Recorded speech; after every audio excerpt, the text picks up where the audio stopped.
çiftçi çok mağdur olmuş bu sene. Buğdayda desen verim hiç yoktu. Gübreye gelirse gübre geçen sene 1.200 aldık. Bugün 5.300, 5.400'lere gitmiş. Çiftçiler çok mağdur bu konuda.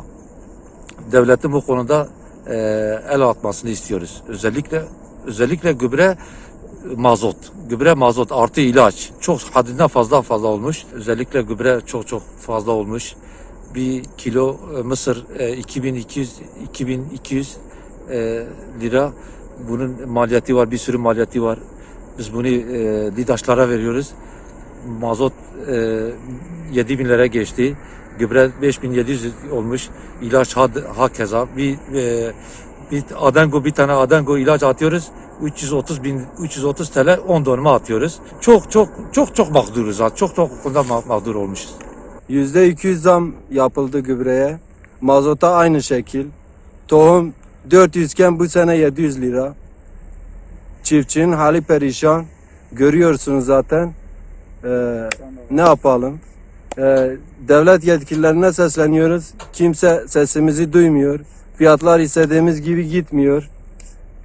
Yani ne yapalım? Çiftçinin hali perişan. Yapacak hiçbir şey yok.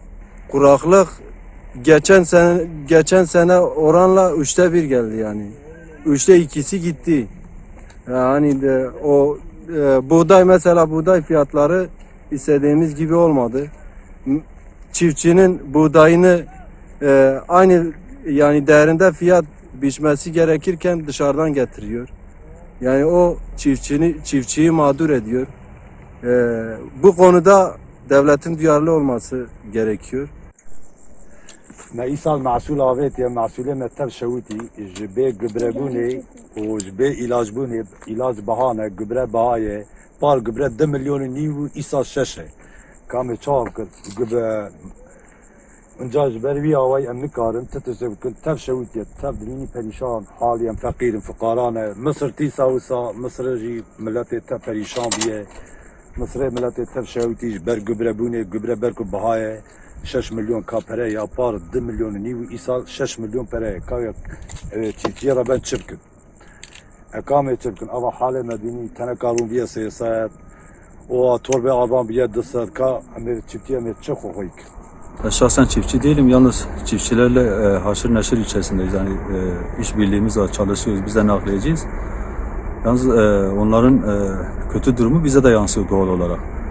Yani veryansını ediyorlar. Kiminle konuşuyorsunuz mesela?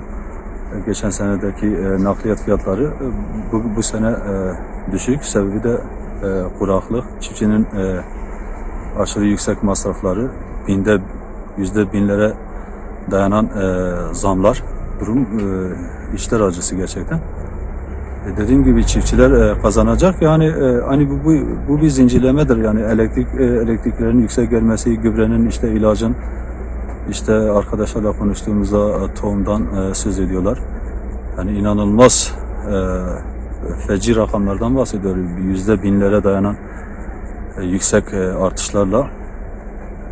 Yani bu zamlar insanların en alt tabakadan en üst tabakaya kadar insanlara yansıyor. Çiftçilerin mamullerini taşıyoruz. İşte mısırıdır, efendime söyleyeyim arpasıdır, buğdayıdır, mercimeğidir. Ve bundan dolayı muzdaripler, yani çiftçiler gerçekten inanılmaz derecede şikayetçiler. Maliyetler zaten 2'ye katlandı. Gübre desen, mazot desen, bir de tohum desen, icare eden arkadaşlarımız var. Onu desen, yani ona göre baksan fiyata göre bir de verime göre 2'ye katlanan bir şeydir. Hem gübre desen hem mazot desen bir de icare şey olarak desen. Geçen seneki mesela ben gübre aldım 2.300'e. Bu sene mesela gübreden mesela 5 euro bahsediyorlar. Mazot ben 5,5 alıyordum. Şu anda 7 milyon. 7'nin üzerinde 7,5. Bir de ilaç desen aynı. Tohum desen yine aynı.